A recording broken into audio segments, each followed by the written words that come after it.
Assalamualaikum warahmatullahi wabarakatuh. Nama saya Atma Jaya Kusuma dengan NIM 1711269.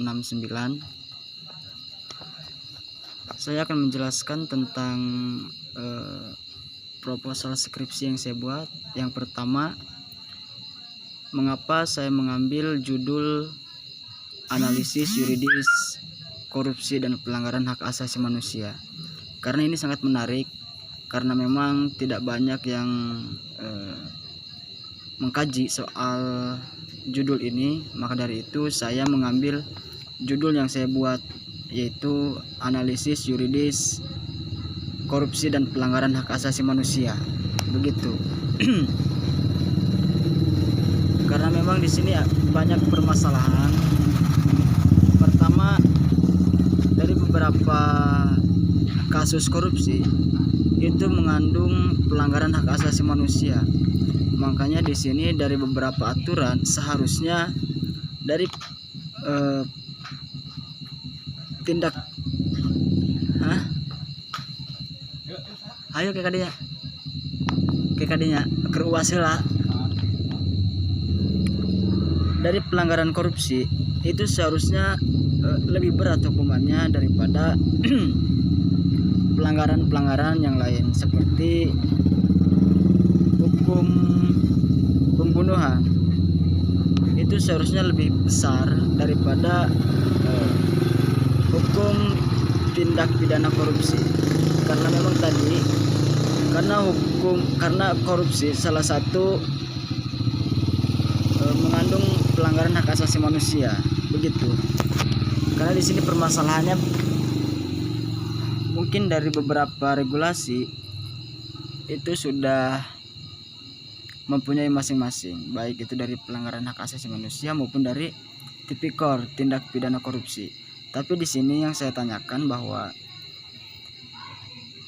tindak pidana korupsi itu seharusnya hukuman yang diberikan kepada orang-orang yang menyalahgunakan kekuasaan, salah satunya korupsi, itu dihukum harus lebih berat. Karena tadi korupsi mengandung pelanggaran hak asasi manusia, begitu. Itu permasalahannya. Tapi di sini contoh dari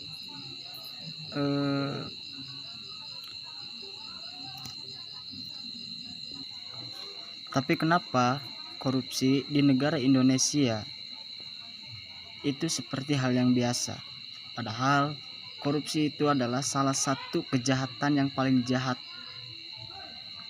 termasuk extraordinary crime, begitu. Contoh Jiwasraya yang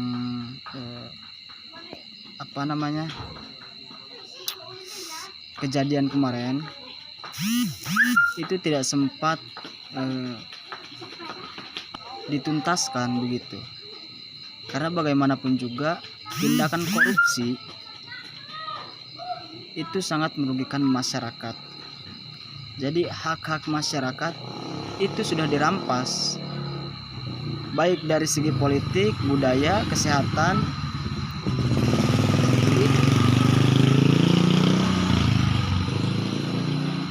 Itu semua imbas dari korupsi, begitu.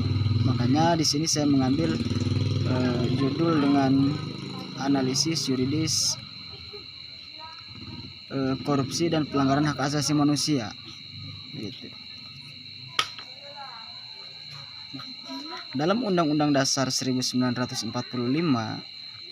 pasal 23 pasal 27 sampai 34 tentang hak asasi manusia, begitu. Jadi bagaimanapun juga di dalam konstitusi hak asasi manusia itu dicantumkan, karena di dalam konstitusi itu mempunyai 4 materi muatan. Yang pertama, mengatur lembaga negara secara mendasar. Yang kedua, membagi lembaga negara secara mendasar. Yang ketiga mengatur hak asasi manusia. Yang keempat, membatasi lembaga negara secara mendasar begitu. Jadi di dalam konstitusi dicantumkan hak asasi manusia. Karena kenapa? Konstitusi negara Indonesia mencantumkan tentang hak asasi manusia, yaitu di dalam pasal 27 sampai 34. Karena memang hak asasi manusia adalah hal yang urgen. Karena kenapa? Manusia mempunyai hak kebebasan, hak hidup, hak bermasyarakat, hak berpolitik, hak kesehatan. Maka dari itu hak asasi manusia dicantumkan di dalam konstitusi. Artinya dari segala pelanggaran korupsi itu sudah mengandung pelanggaran hak asasi manusia. Begitu. Itu salah satu permasalahannya di dalam Undang-Undang Dasar 1945. Nah, di dalam Undang-Undang RI nomor 39 tahun 1999 tentang hak asasi manusia, di dalam bab 2 asas-asas dasar pasal 8 yang berbunyi perlindungan, pemajuan, penegakan, dan pemenuhan hak asasi manusia terutama menjadi tanggung jawab pemerintah. Nah, di situ sudah jelas bahwa jika pemerintah melakukan penyalahgunaan secara tidak langsung, pemerintah sudah mengambil hak-hak masyarakat begitu. Terus di dalam bab 3 hak asasi manusia dan kebebasan dasar manusia pasal 9 ayat 3 yang berbunyi setiap orang berhak atas lingkungan hidup yang baik dan sehat. Artinya di sini antara korupsi dan hak asasi manusia di sini korelasi yang sangat jelas ya, berkaitan.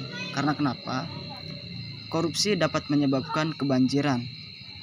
Korupsi dapat menyebabkan susahnya dalam akses kesehatan. Begitu. Jadi sudah melanggar hak-hak asasi manusia seperti itu. Jadi setiap pelanggaran korupsi itu sudah termasuk pelanggaran hak asasi manusia.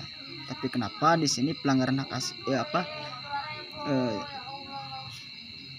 pelanggaran korupsi atau korupsi yang dilakukan oleh kekuasaan ataupun pemerintahan? Karena korupsi itu tidak hanya dengan kelompok, perseorangan juga bisa, per kelompok juga bisa begitu. Karena itu sudah termasuk pelanggaran hak asasi manusia begitu. Nah, metode yang saya gunakan yaitu mengambil dari referensi buku-buku dan dari internet juga. Saya mengambil dari internet. Mungkin itu saja yang bisa saya jelaskan. Kurang lebihnya mohon maaf. Wabillahi taufiq wal hidayah. Wassalamualaikum warahmatullahi wabarakatuh.